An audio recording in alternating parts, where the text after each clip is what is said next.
Assalamualaikum warahmatullahi wabarakatuh. Saya lagi di kampus Pasca Sarjana mendapat kehormatan dari Pak Rektor, Prof. Lukman, sahabat kami. Pada hari ini kita akan menguji. Saya kebetulan mari Pak Prof. Ya, saya ingin wawancara dengan Pak Rektor, Pak Prof. Dr. Lukman SAG MAG mengenai pendidikan tinggi. Pasca Sarjana UIN. Ya.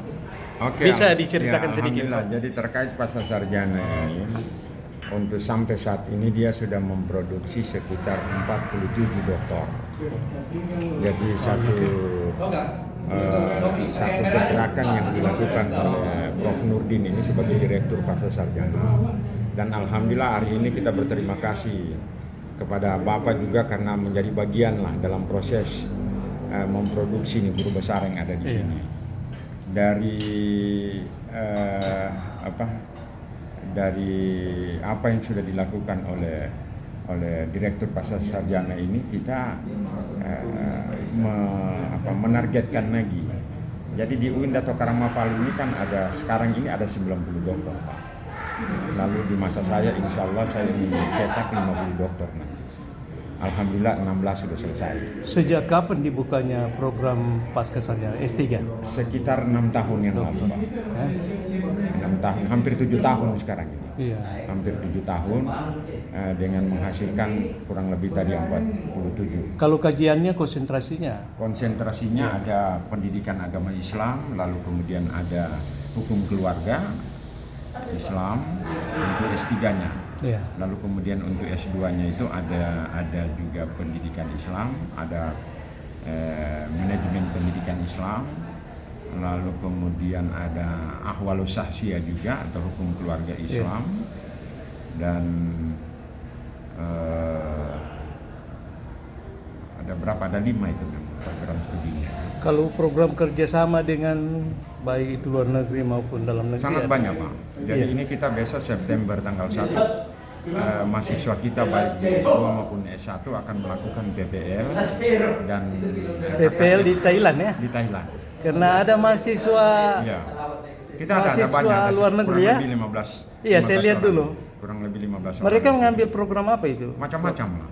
Kan kita ada 33 prodi di sini.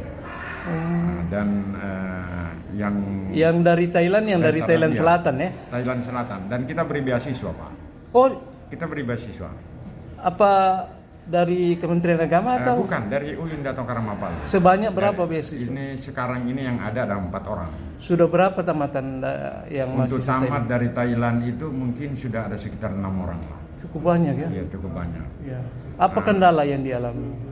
Ya, memang ini masalah bahasa tidak? Masalah bahasa ada sedikit kendala. Saya kira yang di selatan bahasa Melayu mereka. Ada bahasa Melayu, tapi kan berbeda bahasa Melayunya yang ada di sini dan di Indonesia, Pak. Jadi tetap mereka harus belajar. Iya. Nah, tahun jadi depan, bahasa pengantar mereka harus ikut bahasa Indonesia. Iya. Tahun depan itu anak-anak Palestina, Pak. Kita berikan kuota. Iya, karena datang ke duta besar bagaimana? Jadi kita beri kuota Palestina itu 2 untuk S1, 2 orang, kemudian 1 orang untuk S2 dan 1 orang untuk S3. Itu tahun depan. Jadi waktu duta besar Palestina datang di sini, apa saja yang beliau bicarakan? Ya, Ada MOU, ada MOU, ada MOU. Di bidang apa? Di bidang penelitian, di bidang pendidikan dan pengabdian masyarakat. Kita lakukan semuanya. Jadi termasuk buat nanti ada beasiswa untuk? Ada beasiswa 4 orang untuk mereka. 4 orang. Dan itu kita lakukan tahun depan. Di MOU itu juga kita sampaikan 6 bulan sebelum mereka kuliah kita ajarkan mereka 2 bahasa, bahasa Indonesia dan bahasa Inggris. Bilingual ya? Iya. Apa persyaratan untuk dapat beasiswa mahasiswa asing, apa persyaratannya ada? Tidak ada persyaratan. Kriteria, tidak ada. Ada. Jadi kalau mereka betul-betul ingin terutama kita butuh dari Thailand Selatan juga ya, untuk penguatan Islam yang ada di sana. Oh iya. Jadi kita beri pembobotan pembelajaran Islam. Iya. Makasih Pak Prof, Pak Rektor. Banyak. Saya wawancara Pak Rektor UIN Dato Karama Palu. Terima kasih. Assalamualaikum warahmatullahi wabarakatuh. Saya dengan Direktur Pasca Sarjana. Ini yang terakhir ini kita ada 7. Iya. Di Pangkalan Tinggi namanya, Pak. Iya, jadi ini proses penyelamatan ini. Proses penyelamatan. Oh gitu ya. Terima kasih Pak. Saya bersama Pak Direktur sepintas saja ingin wawancara Pak Direktur untuk sebagai konten creator, pegiat literasi digital dan YouTuber. Itu kan ini bermanfaat untuk promosi juga. Oh ini ya promosi. Pak Prof ini kawan kolega alumni Australia. Pak Prof Nurdin ya. Ya, bisa ceritakan sedikit. Pak Prof dari Aceh ya. Aceh. Asli Aceh. Jadi sudah menikah dengan orang Sulawesi, jadi orang Sulawesi. Ya, ceritakan sedikit pasca sarjana. Ya, seperti sudah Pak Reo sampaikan tadi, pasca sarjana kita ini sekarang ada 2 program studi doktoral dan 3 program studi magister. Itu magister pendidikan agama Islam, magister manajemen pendidikan Islam, dan magister hukum keluarga. Kemudian doktornya juga ada doktor hukum keluarga Islam dan juga doktor pendidikan agama Islam. Ya, kita di sini sudah menambahkan banyak alumni. S2-nya sudah lebih 500 orang, yang S3-nya sudah 47 orang tadi. Cukup banyak ya. Ya, kita juga di sini menerapkan prinsip-prinsip akademik lah, termasuk misalnya doktor yang utama wajib mempublikasikan di jurnal internasional, kemudian wajib mengikuti seminar internasional 3 kali selama 3 tahun. Conference ya, kayak di Australia. Ya, tambah lagi seminar nasional 3 kali. Iya, itu persyaratan utama ya. Tapi untuk mempermudah, akhirnya kita buat sendiri seminar internasional itu di sini. Iya, pernah diadakan sini. Tiap tahun ya. Apa nama conference? International Conference on Islamic Studies. Iya. Itu yang yang lalu kan saya sempat hadir dengan Prof Hamdan. Prof Hamdan alumni Pak Rektor ya. Iya. Yang tahun ini sudah dilaksanakan. Sudah dilaksanakan bulan awal Agustus ini. Itu melibatkan berapa perguruan tinggi? Melibatkan ada 6 perguruan tinggi dari Jawa dan dari Palu. Tambah lagi keynote speaker dari Belanda 1, dari Malaysia. Iya. Apa topiknya yang lalu? Temanya? Kemarin topiknya ini mengenai digital identity, religious culture, dan digital media. Iya, lagi era digital. New way of Muslim life. Ya, sebagai pakar bahasa, pakar digital teknologi, bisa Pak Prof ceritakan prospek teknologi digital dikaitkan dengan pendidikan tinggi. Ya, sekarang menurut Pak Prof punya perkembangan teknologi digital sekarang membuat kita tidak mungkin lagi menghindar, ya. Misalnya di institusi agama Islam ada yang mengharamkan internet kita, kan itu nggak mungkin lagi. Jadi perlu ada perubahan paradigma. Jadi paradigma kita dalam mengajar, paradigma kita juga dalam beribadah pun sekarang ada yang namanya online spiritual. Online spiritual. Jadi apakah orang belajar agama harus ke pesantren, ke ustaz? Tidak mesti, kan. Jadi meski ada orang yang mengharamkan belajar agama di YouTube, tidak bisa dihindari. Tidak bisa dihindari ya. Buktinya ustaz yang mau ceramah khutbah Jumat, buka Google dulu, bukan tanya ke ustaz, ya kan? Bicara ada. Cari sumber dari Google ya. Ya, saya dia riset tentang fatwa online. Kami sudah terbitkan di jurnal Berq1 di Springer ya. Springer itu bereputasi ya. Jadi orang sekarang berfatwa tidak lagi lewat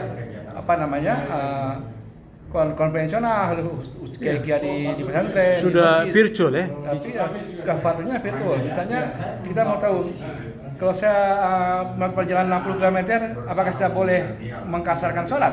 Orang tinggal tanya di Google, ya kan? Nggak ada yang tanya ke ustaz ya. Jadi fatwa itu muncul dari ranah dunia virtual sudah. Iya. Di era digital ya. Jadi kalau kita ingin melarang itu sudah sulit. Iya. Ya. Jadi bagaimana dengan pakar IT memprediksi ke depan otak manusia tinggal sebesar kelereng. Kenapa? Karena nggak lagi berpikir. Orang nanya sama di Google kan? Terutama munculnya artificial intelligence. Jari-jarinya tambah panjang. Gitu. Oh gitu. Iya. Menarik ya Pak Prof. Iya. Oke. Jadi terima kasih banyak Pak Prof sudah mengganggu ya. Terima kasih banyak. Terima kasih.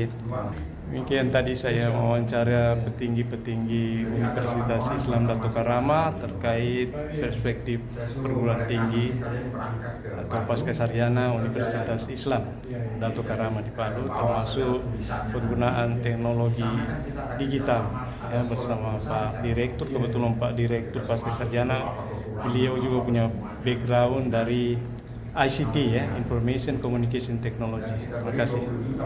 Coronavirus to present disertasi abstrak of doctor under the title the internalization of values for character education in SMP Kabupaten Palu. Bismillahirrahmanirrahim. Assalamualaikum warahmatullahi wabarakatuh. Alhamdulillahirabbil alamin. Wassalatu wassalamu ala MAD and the honorable, the most educated and the most brilliant Professor Haji Nurdin S.D. Nationals and PhD. And ladies and believe there is nothing can be halved from the students. And that's why this is one of the main point in my mind to be discussed through a type of research. And this research was conducted in masters. Even all the headmaster, all the principal of this school, beginning from kindergarten to elementary school, to junior high school and to senior high school, all the headmasters and all the principal of the schools are Muslim. None of them is Buddhist, even though this school is built by the Buddhist, and the majority of these students come from Buddhist, but the teachers and the principal of the school are Muslims. This is the research setting. And I respectfully invite external examiner, the Honorable Mr. Randus Mokhtar Mahbub, MAD, PhD. Please, Well, thank you very much. time for you, 15 minutes. Thank you. Thanks a lot. Time constraint. And Assalamualaikum warahmatullahi wabarakatuh. And good afternoon, everyone. First of all, I'm very pleased to be here. Thank you for having me, invited me, Professor Lukman, my colleague, my senior, and Omsa, Sirajuddin Omsa's brother, sorry. Congratulations for having completed your final draft of your dissertation. In Australia and UK, England, we call thesis, all thesis. It's a bachelor thesis, master thesis, PhD thesis, philosophy doctor. Okay, very interesting topic, fascinating. I read, even though I didn't have much time to read your dissertation, but I was impressed with the content, and I found some impressive and very enlightening issues to be discussed. First of all, I would like to quote. There's a quote from a former president of US president. He mentioned, he said, if you lose your wealth, you will lose nothing. You have lost nothing. If you lose your health, you have lost something. If you lose your character, you have lost everything. let me translate into bahasa Indonesia. Mantan Presiden Amerika Wilson, Presiden ke-28 mengatakan kalau Anda kehilangan harta, Anda tidak kehilangan sama sekali apa-apa. Bisa dicari, bisa dapat. Kalau Anda kehilangan kesehatan Anda terganggu, Anda kehilangan sesuatu yang berharga, kesehatan. Tapi kalau Anda kehilangan karakter, Anda kehilangan segala-galanya. That's very important. That's why government of Indonesia introduced presidential regulation number 28 2017 on Article 2. It's on strengthening character education. Yeah? And it reminds us the former Minister of Education with the Adigiu mentions Ingarso Sungtulano, Ingmatia Mamangkorso, Tuturian Dayani. In front, you must become a role model.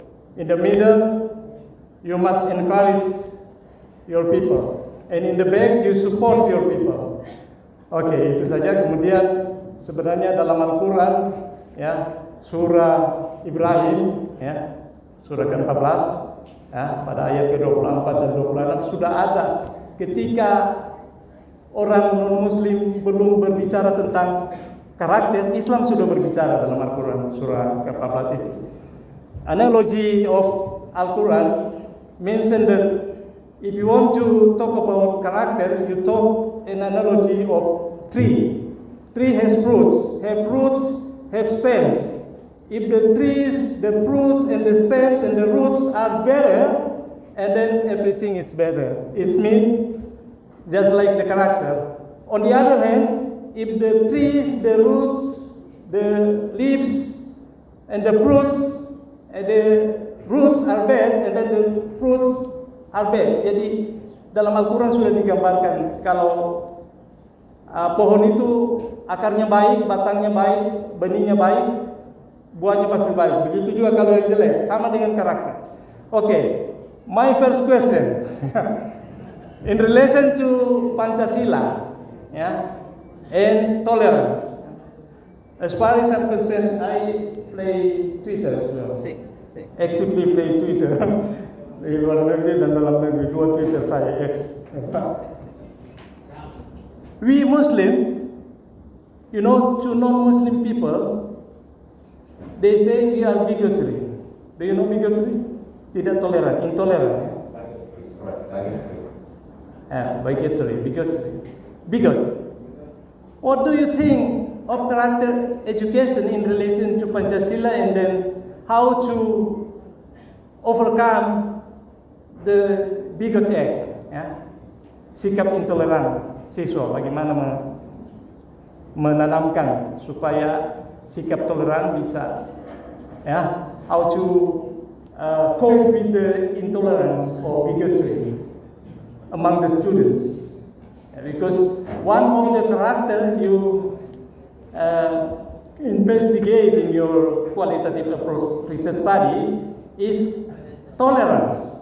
So could you explain a little briefly about the aspect of Pancasila as ideology of Indonesia and the teaching of character education in relation to cope with the bigotry act?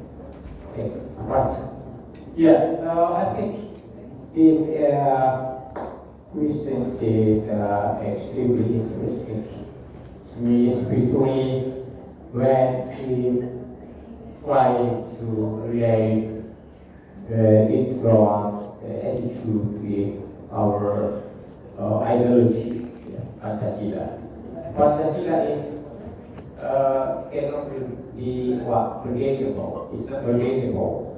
It's the slogan of our nations. That Pancasila is not negotiable, which means that Pancasila agamatic. Not that price.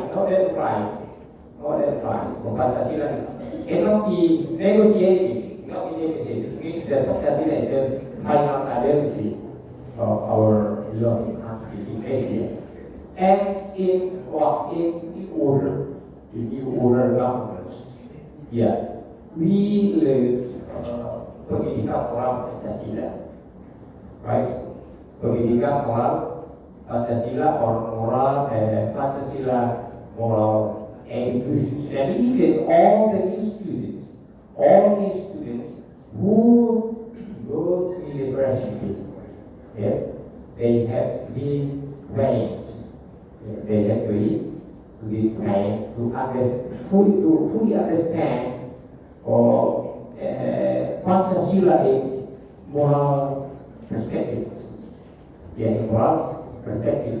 And especially when we are talking about modern relations in Indonesia,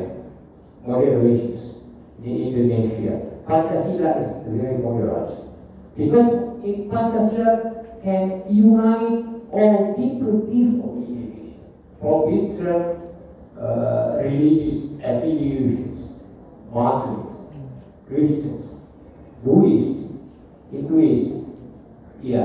So Pancasila is the final ideology, and I think, and that's why today in school we have what we call Pendidikan Pancasila, and I think that why the government feels to me that Pancasila should be promoted more again and again to the students in schools. Why? Because we already know that the trans ideology is coming to Indonesia, such as extremism and radicalism.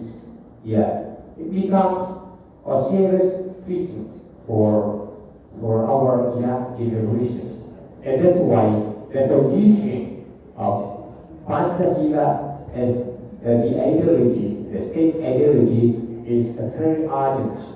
It's very urgent to guide our students to become Indonesians people who have good morals, good understanding of differences in many sectors of life, especially in a social life, in a religious life. Thank you. Okay, very good answer. Okay, you investigate with the qualitative approach research studies in Buddhism school, educational foundation. Currently, it's very famous, one of the best private institution school. And you just mentioned the religions, the followers, students from Christianity, Catholic, and Islamic, and Buddhism. As far as I'm concerned, the two you mentioned is are Abrahamic religions, from Abrahamic religions background, but the other one is different, it's cultural religion. What do you think of the three religion backgrounds are incorporated into school curriculum and also discuss the studies of character education, internalization of character education from the three religious background. Could you tell us briefly the difference among the three students from three backgrounds of faith, interfaith? Of course, that's different. Abrahamic religion's background is different from Buddhism. Is the only non-Abrahamic religions. Could you give us explanation on the teaching or internalization of character among the students of different backgrounds? It's right. I get the point. Abrahamic religions, that's why the Republic of Abraham is also called the Republic of religions. Abraham, the Republic of Abraham, is also called the father of religions. Because there are three large-scale religions. Yeah. Judaism, Islam, and Christianity come from one tree. And the tree is the Prophet Abraham, the family. And what we call the small-scale religions, Buddhism, or Shinto in Japan. Yeah, it's called small-scale religions because it's not preached or orthodox. And that's why the community of Shinto is predominantly live only in Japan. Not in other countries, such as Christians. The Christians, right, spread out all over the world. And that's why it's also called missionary religions. Or in other form, we call it large-scale religions. And the question is how to, why? Because Buddhism, right? Buddhism and Hinduism, in Islamic perspective, many Muslims call it agama Ahmadi, the agama Devote religions, or in other terms, we call it small scale religions, because it's not spread out all over the world like other large-scale religions, Christian and Islam. And yeah, it's very interesting because in Kamunadipa, yes, as I have mentioned, the students of this school come from religious backgrounds, religious affiliations. And why? In character values, yeah. Why? Because when we are talking about character values, we have universal values in it. You have universal values such as honesty. Honesty is a universal value. Yeah, value. Any ethnicity, any tribe, any race love honesty. I think for internalizing this type of value, there will be no any problems, because honesty is universal value. Favor, right? And democracy is value, even though some countries in the world still deny the concept of democracy because of prejudice to Western culture, and to integrate the values to the curriculum, and the curriculum where this school has an effect religious background. I think that, well, because in Indonesia, to perform any religion based on their evidence, are free. And that's why in school, the teachers should give opportunity to perform the students their belief, their religious doctrines, freely. And that sometimes, there is a very strong debate about the teaching of religion in school. Why? Because some, even most schools, did not provide the teachers who can teach their students with the same religions. And this fact, we can find this fact in many schools. And that's why a Muslim student in that school, where the school does not have any Muslim teacher. Okay? And how can the student be taught with religious issue, without any master teacher. And that's why the government policy relating to what education of the government to serve all the people of Indonesia in performing their religious doctrines or in their religious teachings is that the government should provide teachers in school who must teach the students based on the religious. And that's why when their students are Muslims, they have to be taught by Muslim teachers. When the students are Christians, then they have to be taught by Christian students. It's a policy from the government. And we still need enough provisions about it, whether it's already fulfilled or not. Right, thank you.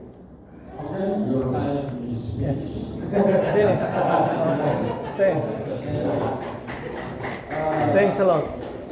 Next.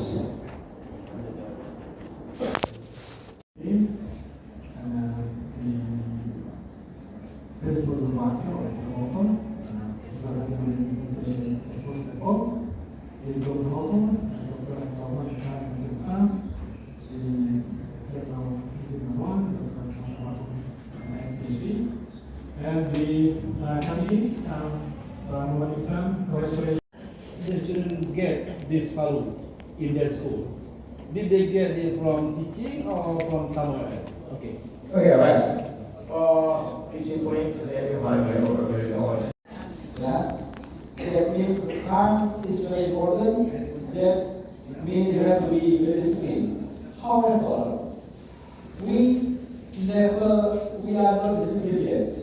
We are not the hard worker yet. We never catch up with developed countries. The rector of 1,000 solutions. Because every problem you go to him, then if you are broken heart. Of the Association of Islamic Boarding School of Imam, Ikatan Alumni Pesantren Imam Sentral Sulawesi, Dr. Iqbal, and also Dr. Aswar, and also Dr. Kasarudin, of course. To make it short, I speak once with two questions. Because if I take long time, it means it will delay your doctorate degree. So I just speak once with two questions. The first one is in terms of academic contribution. What do you think your finding can contribute to knowledge in general, and especially what is the contribution of your finding to Islamic education? That's the first question. Secondly, in your point of view, how can we implement the character in your finding to Indonesian plural society? Because it seems that you explained too much about pluralism in Indonesia as you experience and as the result of your observation in the school. What is your idea to broaden these values into Indonesian plural society? Yeah, thank you.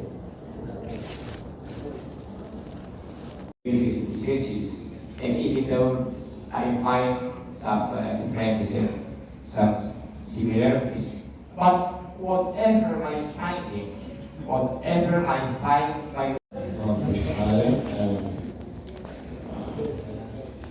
very hard, very heavy.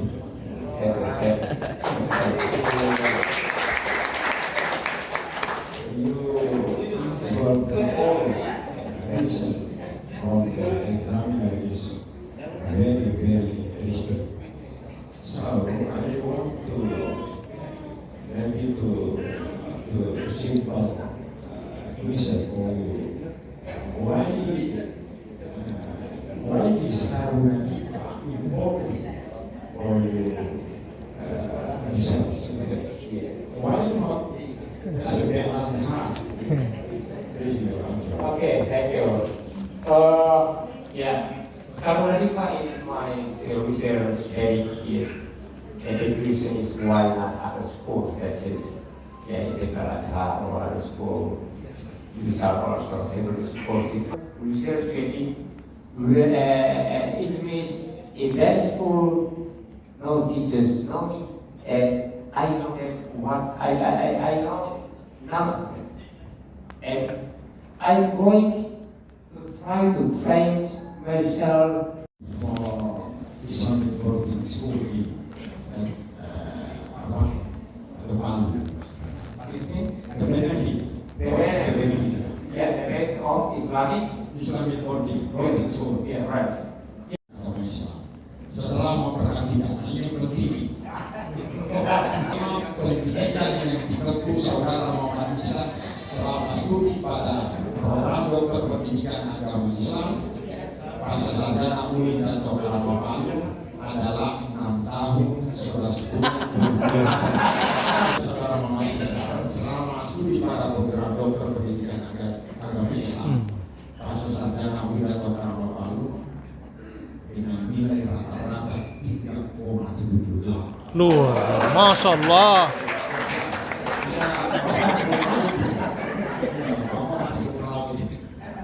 Ya, disertasi dan jawaban-jawaban saudara Muhammad Ihsan atas pertanyaan-pertanyaan yang Luar diajukan oleh para penguji dengan nilai rata-rata 96.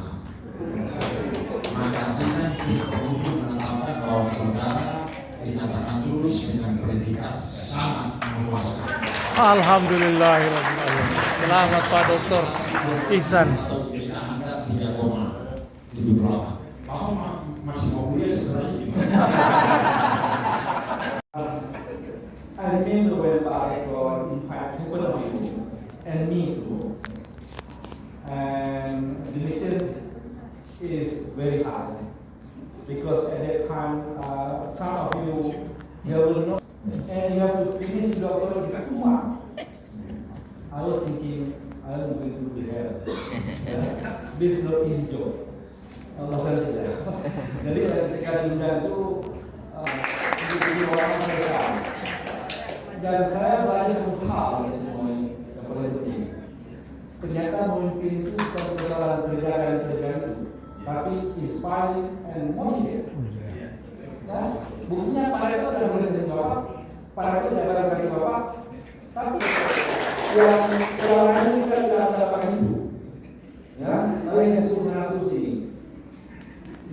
Ya, malah ada gabungan saya masih logo ya saya sudah sepi semuanya dan saya sudah promosi belum ada nggak masuk akal ya. Finally, saya ingin Alhamdulillahirabbil alamin electoral promotion exam session on this day is closed by Bismillahirrahmanirrahim. Alhamdulillah.